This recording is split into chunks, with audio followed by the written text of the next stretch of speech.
Let's beginning from the 67th page of reward. We started the new section that is tone is in your fingers. Okay, let's start.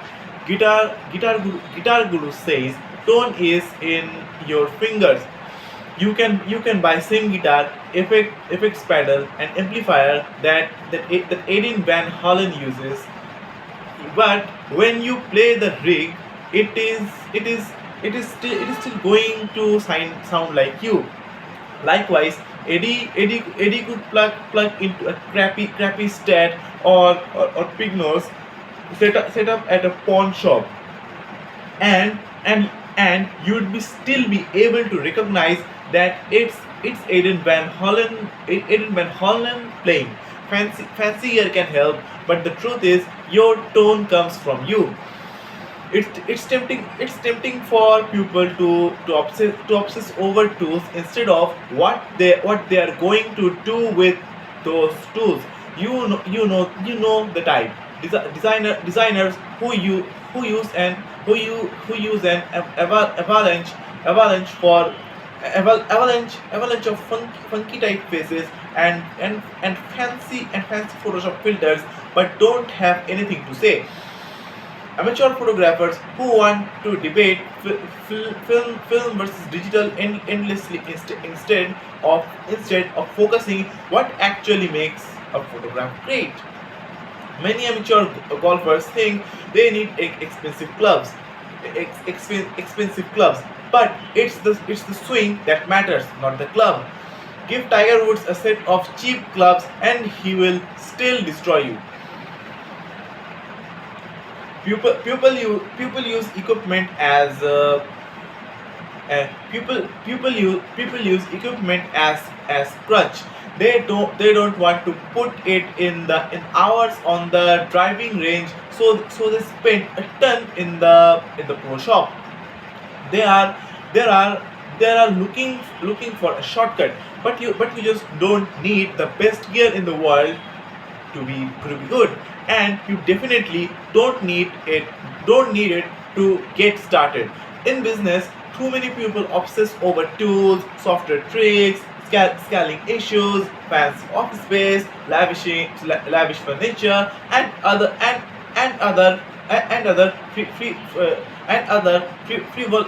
frivolities, frivolities instead of what really matters. What the and what really matters is how to actually get customers and make money. You also see it in people who want to blog, podcast, or shoot videos for their business, but get hung up on which tools to use. The content is what matters. You can spend tons on fancy equipments, but if you have got nothing to say, well, you have got nothing to say. Use whatever you have got already or can afford cheaply, then go. It's not the gear that matters, it's playing what you have got as well as you can. Your tone is in your fingers, sorry. You can't make just one thing. Sell your products. Next section, sell your products. When you make something, you always make something else. You can't make just one thing. Everything has a byproduct. Observant and creative business mind spot these byproducts and see opportunities. The lumber industry sells what used to be waste sawdust chips and shredded wood for for for a pretty profit. You will find these byproducts in synthetic fire logs, concrete, ice strengthener, mulch, mulch, mulch, particle board, fuel, and more. But you are probably not manifesting anything that can make it tough to spot your byproducts. People at a lumber company see their waste. They can't ignore sawdust, but you don't see yours. Maybe you don't even think you produced any byproducts, but that is myopic. Myopic. Sorry, but that is myopic. Our last book, Getting Real, was a byproduct. We wrote that book without even knowing it. The experience that came from building a company and building software was the waste from actually doing the work. We stepped up that knowledge first into blog posts, then into a workshop CDs, then into a PDF, and then into a paperback. That byproduct has made 37 signals more than $1 million directly, and probably more than another $1 million indirectly. The book you have reading right now is a byproduct too. The rock the rock ba- the rock band Wilco the rock band Wilco found a valuable byproduct in its recording process. The band filmed the creation of an album and released it as a documentary called "I Am Trying to Break Your Heart." It often an unconsidered and fascinating look at the group's creative process at the group's creative process and infighting. The band made money off the movie and also used it as a stepping stone toward reaching a wider audience. Henry Ford learned of a process for turning wood scraps from the production of Model Ts into charcoal briquettes. He built a charcoal plant and Ford Charcoal was created. Later renamed Kingsford Charcoal. Today, Kingsford is still the leading manufacturer of charcoal in America. Software Software companies don't usually think about writing books. Bands don't usually think about filming the recording process. Car manufacturers don't usually think about selling charcoal. There's probably something you have not true about that you could sell too. Get it out there. Launch now. New section starts. Launch now. When when when is your product or service finished? When is your product or service finished? When when should you put it out on the market? When is it safe to let people have it? Probably a lot sooner than you are comfortable with. Once your product does what it needs to do, it get it out there. Just because you have still got a list of things to do doesn't mean it's not done. Don't hold everything else up because of a few leftovers. You can do them later, and doing them later may mean doing them better too. Think about it this way. If you had to launch your business in 2 weeks, what would you cut out? Funny, funny how a question like that forces you focus. You suddenly realize there is a lot of stuff you don't need, and what you do need seems obvious. When you impose a deadline, you gain clarity. It's the best way to get that gut instinct that tells you we don't need this. Put off anything you don't need for lunch. Build the necessities now. Worry about the luxuries later. If you really think about it, there is a whole lot of don't need on day one. When we launched Basecamp, we didn't even have the ability to build customers because the product built in monthly cycles. We knew we had a 30-day gap to figure it out. So we used the time. So we used the time before launch to solve more urgent problems that actually mattered on day one. Day 30 could wait. Camper, a brand of shoes, opened a store in San Francisco before construction was even finished and called it a work in progress. Customers could draw on the walls of the empty store. Camper displayed shoes on cheap plywood laid over dozens of shoes boxes. The most popular message written by customers on the walls: keep the store just the way it is. Likewise, the founders of Crate and Barrel didn't wait to build fancy displays when they opened their first store. They built over the crates and barrels that the merchandise came in and stacked products on top of them. Don't make this approach for skimping on quality either. You still want to make something great. This approach just recognize that the best way to get there is uh, through iterations. Stop imagining what's going to work. Find out for real. Okay. We are finally jumped into a new chapter. That name is productivity chapter, and the poster showed by our authors that get real. Illusions of agreement.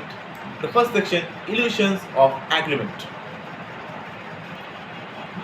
Illusions of agreement. The business world is the business world is literated with dead documents that do nothing but waste people's times. Reports no one reads, diagram no one looks at, and spaces that never reassemble the finished product. These things take forever to make, but only seconds to forget. If you need to explain something, try getting real with it. Instead of describing what something look like, draw it. Instead of explaining what something sounds like, it do everything you can to remove layers of abstraction. The problem with abstractions like reports and documents is that they create illusions of agreement. A hundred of people can read the same words, but in their heads they are imagining a hundred different things. That's why you want to get to something real right away. That's when you get true understanding. It's like when we read about characters in a book, we each picture them differently in our heads. But when we actually see people, we all know exactly what they look like. When the team at when the team at Alaska Airlines wanted to build a new airport for the future, they didn't rely on blueprints and sketches. They got a warehouse and built mock-ups using cardboard boxes for podiums, kiosks, and belts. The team then built a small prototype in Anchorage to test systems with real passengers and employees. The design that resulted from this getting real process has significantly reduced wait times and increased agent productivity. Widely admired furniture Sam Maloff felt it was impossible to make a working drawing to show all the intricate and fine details that go into a chair or stool. Make times I don't know how a certain area is to be done until I start working with a or rasp or whatever tool is needed for that particular job, he said. That's the path we all should take. Get the chisel out and start making something real. Anything else is just a distraction. Reasons to quit. New section. It's easy to put your head and just work on what you think needs to be done. It's a lot harder to pull your head up and ask why. Here are some important questions to ask yourself to ensure you are doing work that matters. Question number one: why are you doing this? Ever find yourself working on something without knowing exactly why? Someone just told you to do it. It's pretty common actually. That's why it's important to ask why you are working on that thing. Why? Sorry. What is this for? Who benefits? What's the motivation behind it? Knowing the answers to these questions will help you better understand the work itself. Second question: the problem are you solving? What problem are you solving? What's the problem? Are customers confused? Are you confused? Is something not clear enough? Was something not possible before that should be possible now? Sometimes when you ask these questions, you will find you're solving an imaginary problem. That's when it's time to stop and reevaluate what the hell you are doing. Is this actually useful? Are you making something useful or just making something? It's easy to confuse enthusiasm with usefulness. Sometimes it's fine to play a bit and build something cool, but eventually you have got to stop and ask yourself it if it's useful too. Cool words of useful never does. Cool words of useful never does. Okay. The fourth question: are you adding value? Adding something is easy. Adding value is hard. Is this thing you are working on actually making on product more valuable for customers? Can they get more out of it than they did before? Sometimes things you think are adding value actually subtract from it.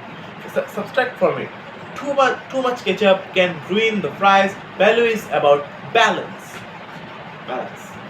Okay.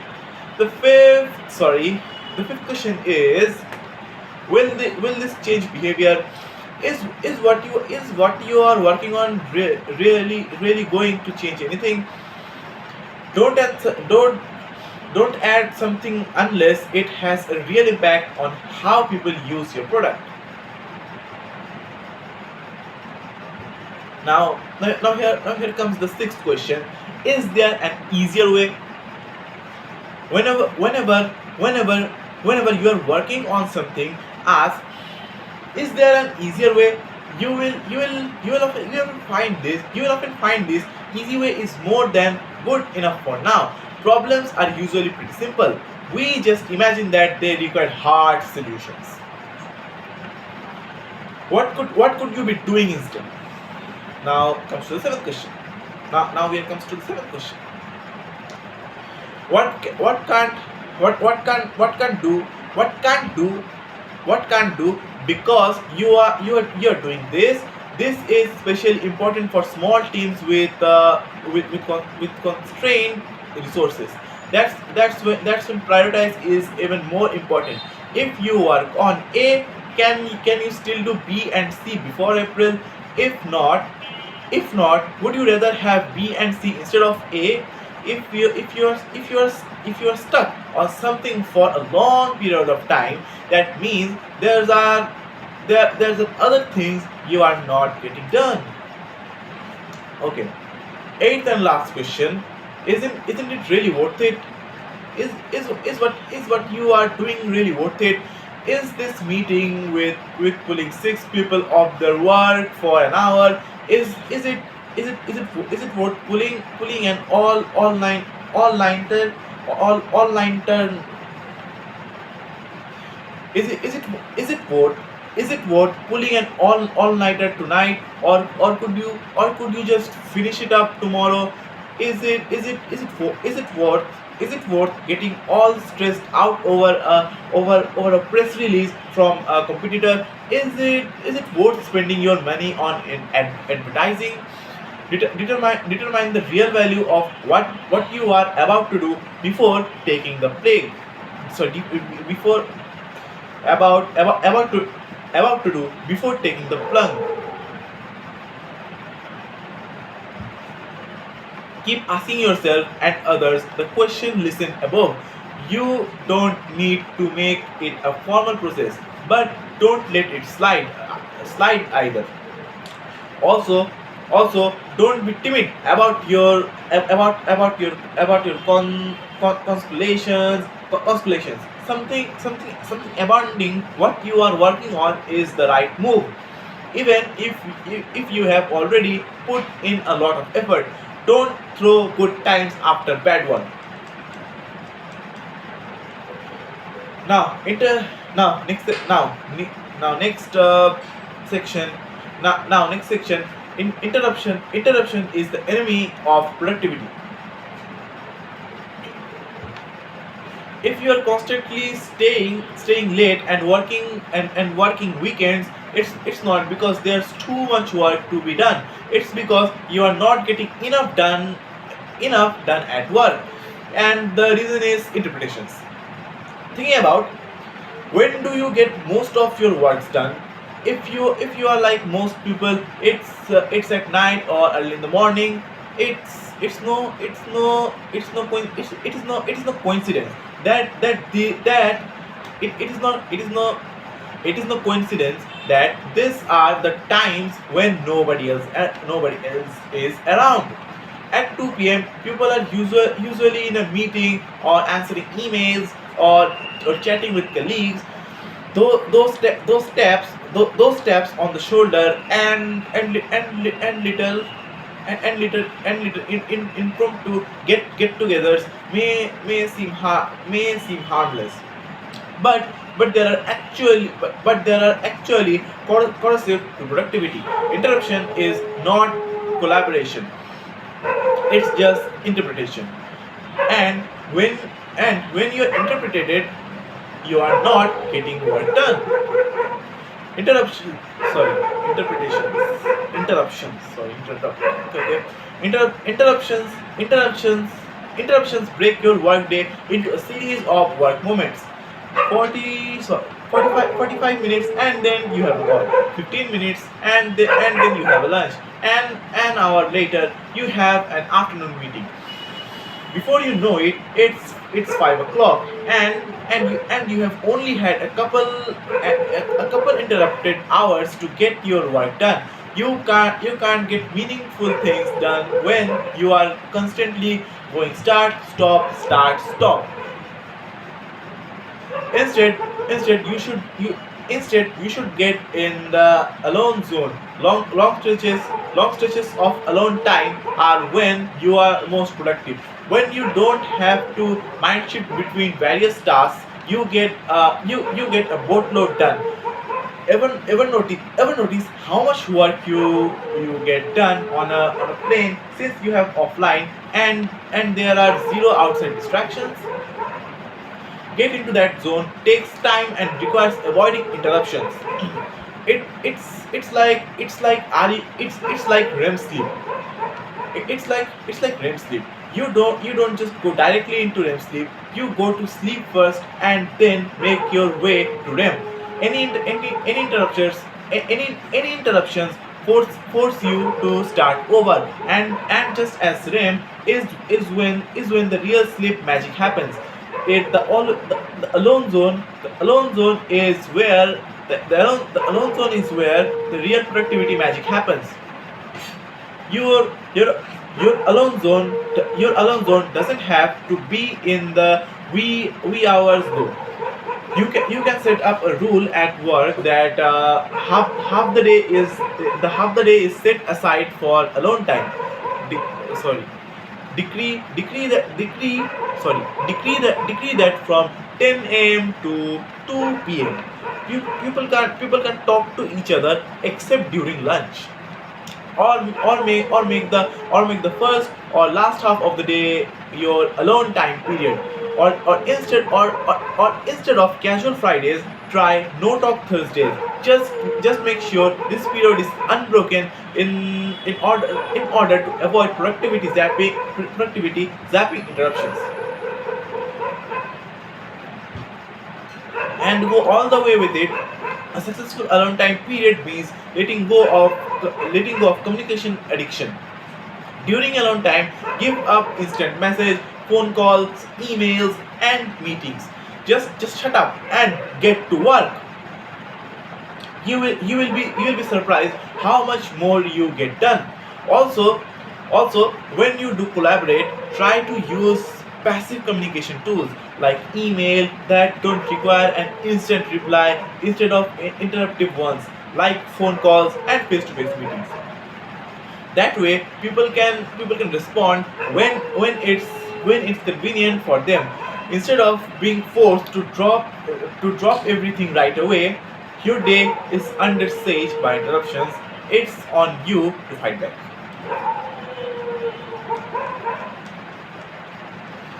Meetings are toxic. Our new section. The worst interruptions of all are meetings. Here is why. There are usually about words and abstract concepts, not real things. They usually convey and abysmally small amount of information per minute. They drift off subject easier than a Chicago cab in a snowstorm. They require through preparation that most people don't have time for. They frequently have agendas to walk that nobody is really sure of the goal. They often include at least one moron who inevitably gets his turn to waste everyone's time with nonsense. Meetings procreate one another, leads to another meeting, leads to another, and then another, and so on.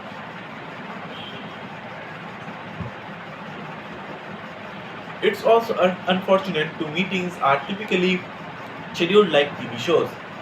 You set aside 30 minutes or an hour because that's how scheduling software works.